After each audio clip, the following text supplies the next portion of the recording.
Voiceover Coffee Shop, episode number 43.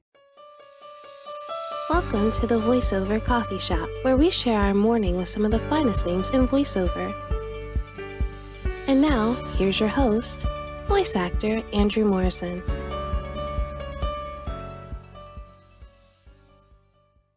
Hi there, my name is Andrew Morrison, and welcome to the Voiceover Coffee Shop, where we start our day with some of the finest names in voiceover. If you'd like to know more about me, feel free to check out my personal website at www.andrewdmorrison.com. If you've been enjoying the show so far, be sure to follow us on Twitter, Facebook, or Instagram. I would greatly appreciate it, and you'll get regular updates on when the shows are coming out. In this episode, we have my dearest friend, Laura Welsh. Laura is a professional and full-time voice actor with a BA in performing arts. She has backgrounds as a radio DJ, an audiobook narrator, a stage actor, and additional experience in audio engineering, so she's a pretty well-rounded voiceover artist. Using her natural gifts, predominantly her voice and mastery of expressing it, she infuses life into the written word. Some of her work includes commercials, TV, radio, trailers, narration, audiobooks, gaming, animation films and series, training videos, explainer videos, podcasts, telephone systems, and voiceovers for business presentations, just to name a few. In this episode, we're going to go over things like staying relevant on Fiverr, building client relationships, accents and pronunciation, and making your studio your home. Hi, Laura. Hi. How are you doing? It is a hot day in Southern California because it's February. How are you doing? I'm good. I'm great. So how do you take your coffee? There's contention involved in this. Okay. I usually take it black with oat milk lately. Okay. I have a sweet tooth, so every now and then I will go to Starbucks and get like a caramel macchiato. But then I regret it later because I'm lactose intolerant. And the sugar high is insane. But yeah, oat milk is the way to go of late. I used to do almond milk, but now I'm doing oat milk. Oat milk's really good. Oat milk makes a good latte. I will agree.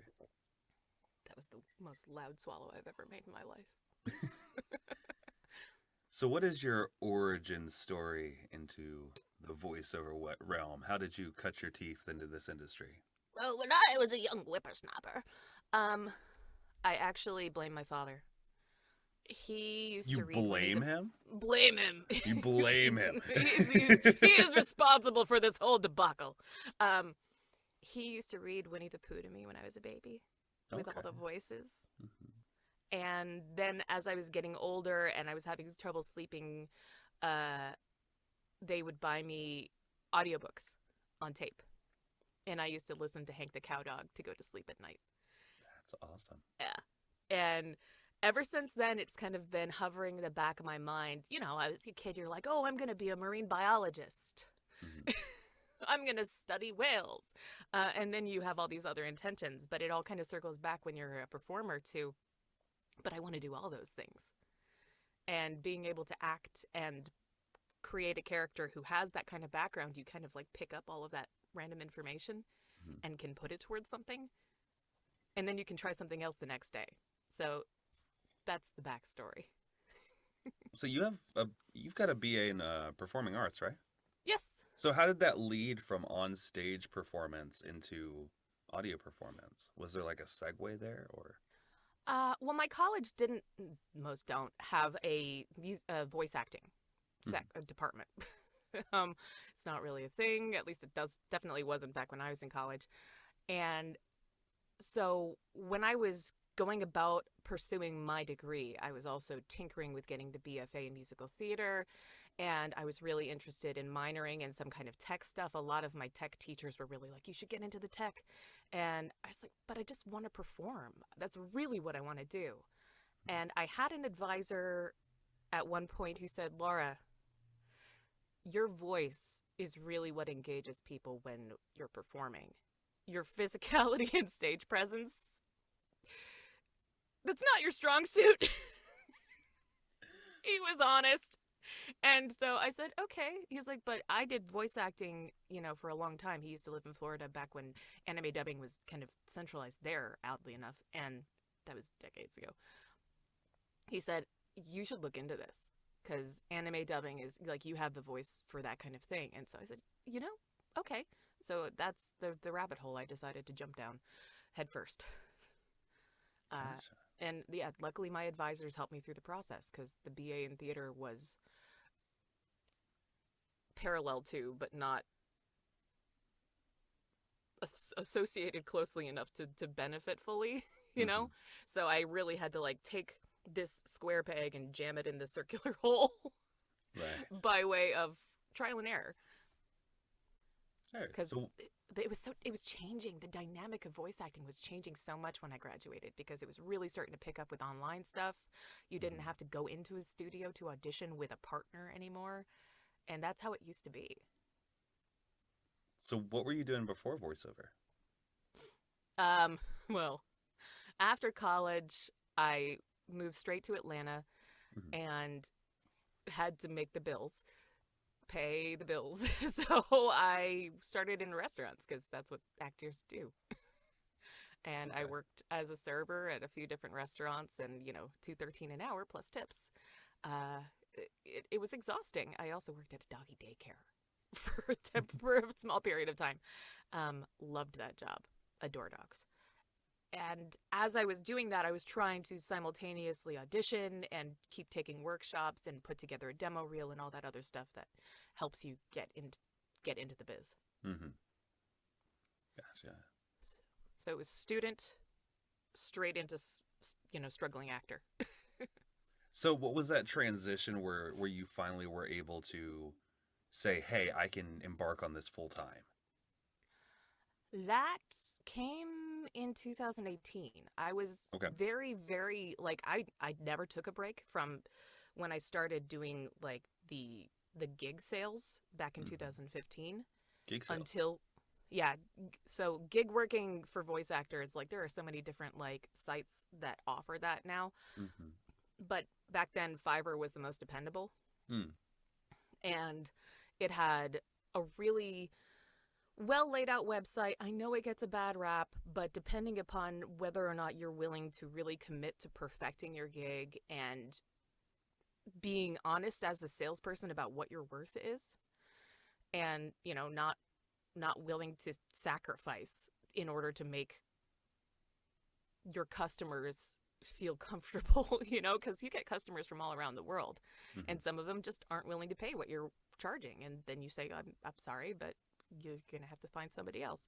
So anyway, Fiverr platformed me into a comfortable place as far as voice acting. I was doing it every day. I was getting recordings, I was delivering files, and it was a transition. Like I was originally starting in my closet with, the appropriate padding and Mhm. USB mic because everybody starts somewhere.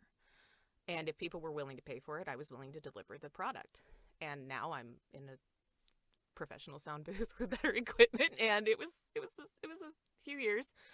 Um, when we moved to California, that was really what helped me because I was able to commit more of my time to focusing on the voice acting. Why'd you end up going to California?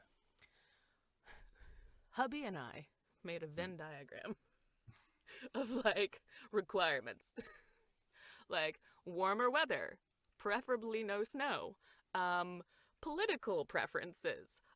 If we eventually have children, we want a good educational structure for them. Mhm. Freedom to perform and do what I want to do with appropriate pay and support structure, unions, that kind of thing.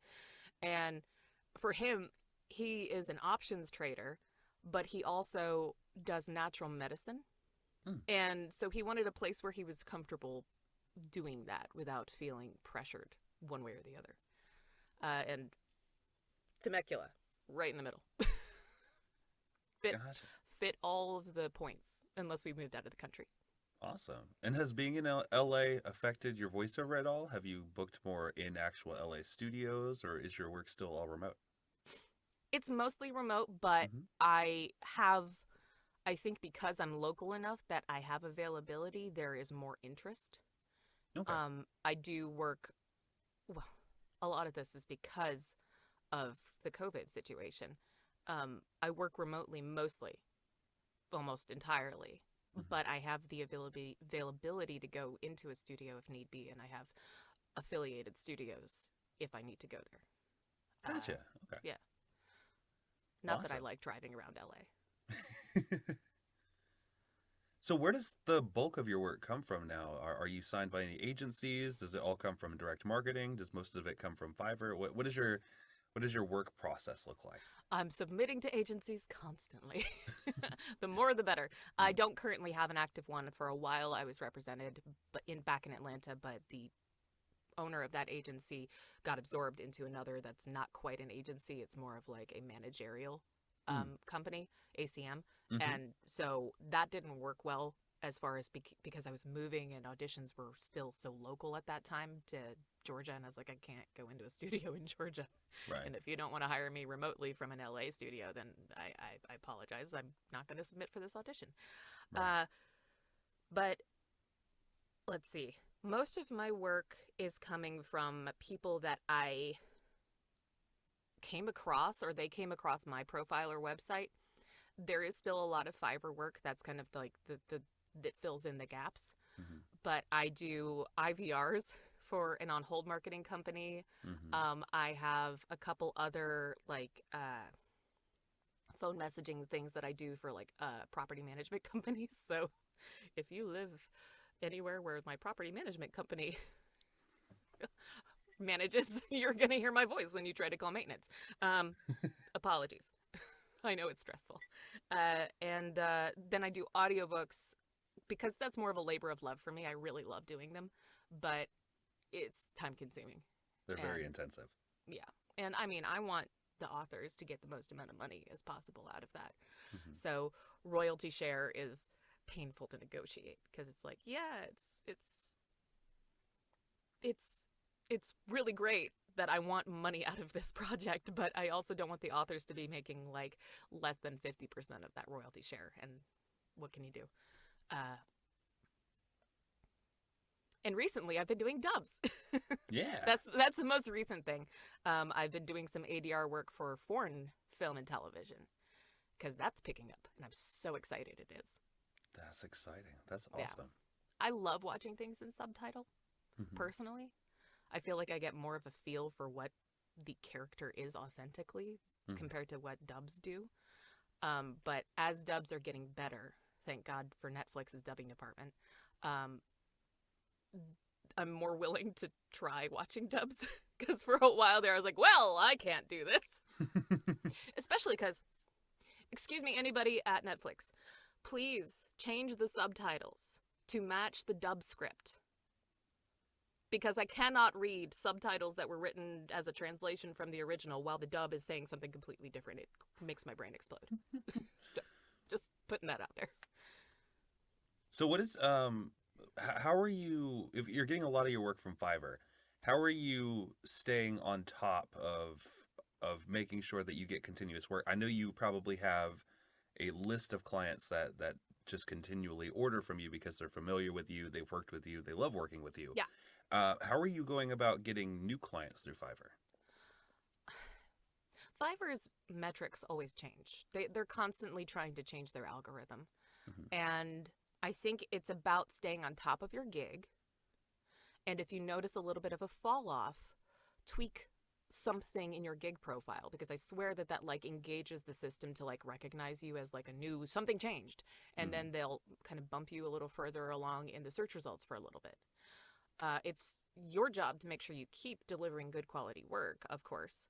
And then they'll keep your search results positive. But I truly think it's about knowing your limits, setting your number of orders you can do at a time so that you can deliver quality work, pricing it properly, having everything laid out on your gig page so that nobody misunderstands what you do.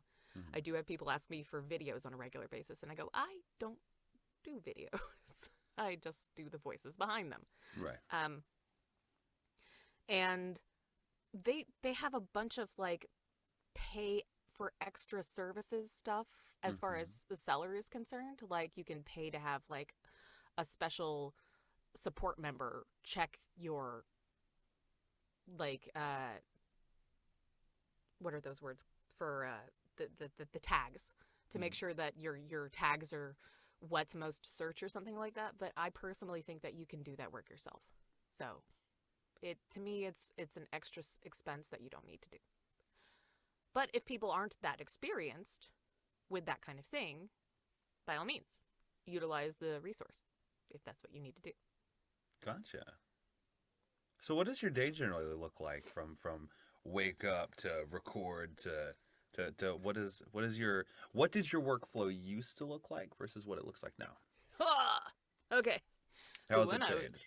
So when I was in the restaurant industry and I was working like nights at the winery or something like that, I would, get out of work sometimes at 1 or 2 in the morning, crash at 4 a.m., wake up at like noon or maybe 2 if I was really tired, then have just enough time to get ready for work again at 4 and do that all again. And some point in that day, usually at the end of my shift, I would like jam all of my voiceovers in right at the end of the night and try to shoot out auditions if I fit, if I managed to make it under the delivery time frame.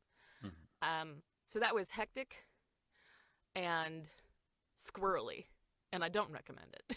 But for anybody who's, working multiple jobs and trying to pursue the dream, you got to do what you got to do. Right. So you got to fit it in. And,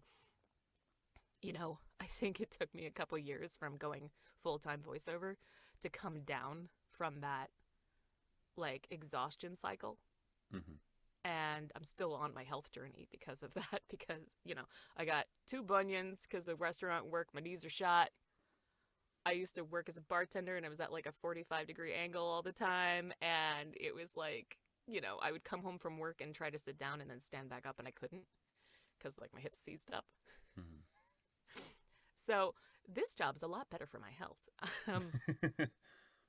But on a typical day, I don't usually take days off, even though I should. And every now and then my husband's like, today's your day off. And then I have to contact everybody and be like, I'm sorry, I have unexpected delays. I will get this to you as quickly as possible. But it's like I get up at 8-ish. So I'm not like an early bird, but I try to get up 8-ish. Start my coffee, answer all of my emails, kind of format how long my day needs to be. Then by 10, I'm in the studio. Looking over what I have to deliver, doing some character background research, listening to some pronunciations because that's fun. I'm going to make a TikTok pretty soon about like words that people hate to pronounce because they're scared whoever hears it is going to correct them. Add amygdala to that, just based off of my session earlier today. That's great. I did a lot of medical stuff this morning. So. Oh, yeah, you have some fun ones, I'm sure. Yeah, my favorite one lately is niche. Niche? People argue with me about niche all the time. Why? Because it's an either or. But if they're pretty determined about, some people say niche. Okay. Yeah. And so if it's like, no, this is how we always say it, then I have to do it their way. But like my automatic, when I'm reading a script, I'm going to say niche. And I'm going to say gala.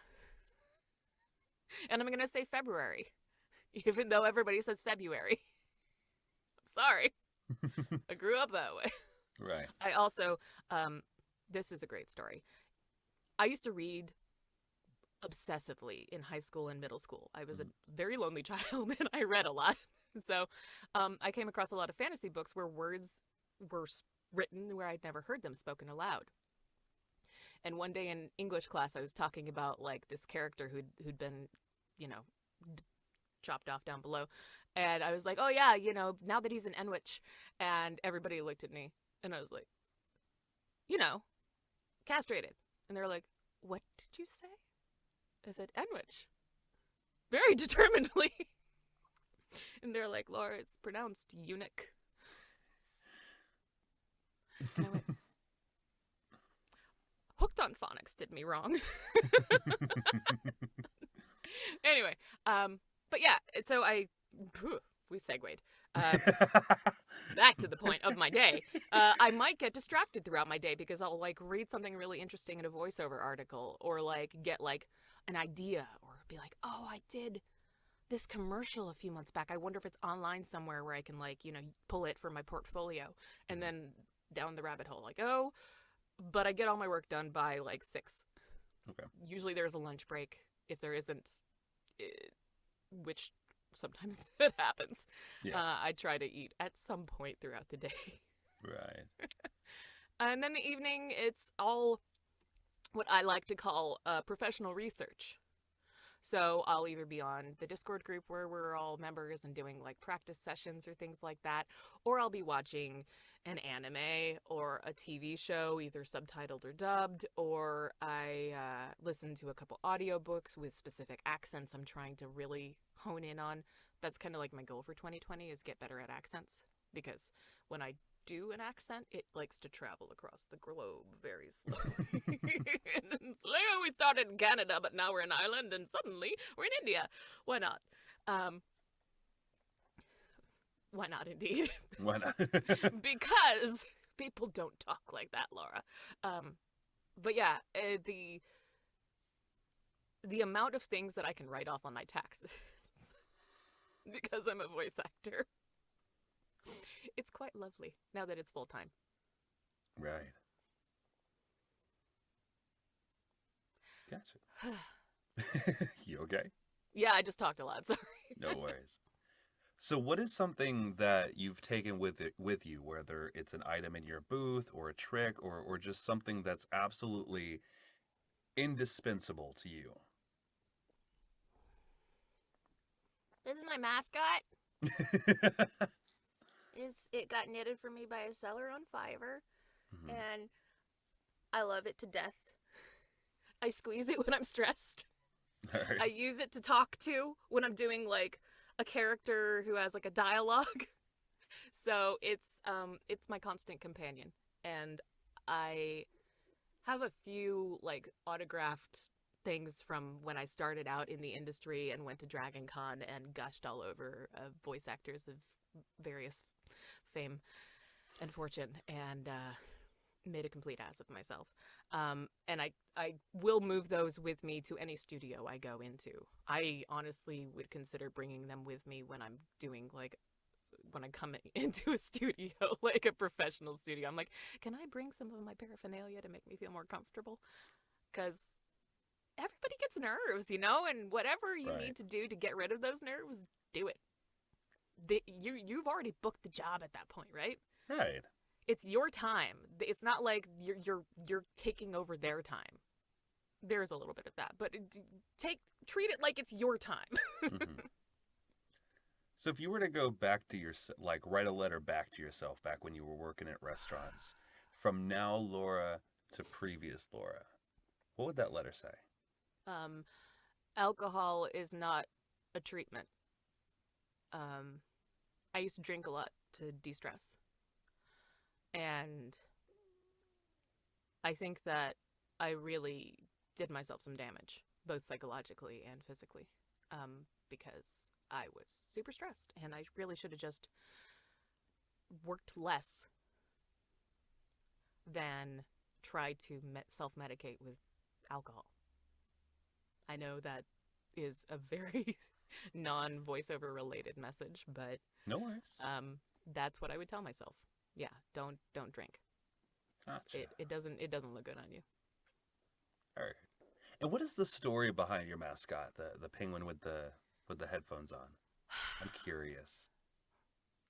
So we had a thing at Echo during lineup every day, which was we would do the golden shining moment. Maybe it wasn't every day, but it was like, what's a special highlight for your week that you want to share with everybody? And we'd do random other types of like family building exercises. And at one point we decided to give each other, or like decide whose spirit animals were whose. And so we all decided I was a penguin. My spirit animal was a penguin. Because I'm physically awkward until I'm not. And then I like, shoo! And yeah, I'm adorable. I'd like to think that I'm adorable, which penguins are as well.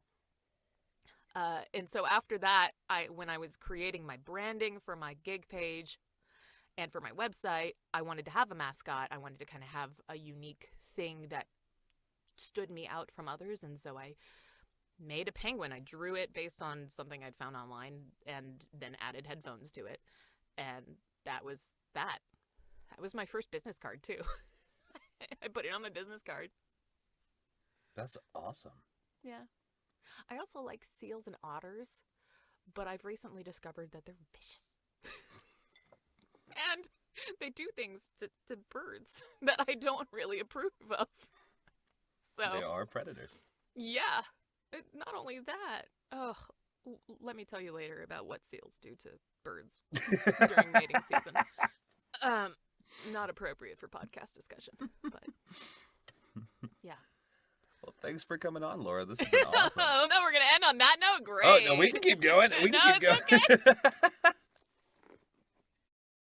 I really hope you enjoyed listening to Laura talk about her experience in the voiceover industry and how she's learned different lessons that not only affected her voiceover career, but improving her life outside of the booth as well. If you'd like to know more about Laura, you can visit her website at voiceoflaurakwelsh.com. Thank you for listening, and I'll see you next time. Thank you for listening to the Voiceover Coffee Shop. For more information on guests, new episodes, and more, be sure to visit www.vocoffeeshop.com.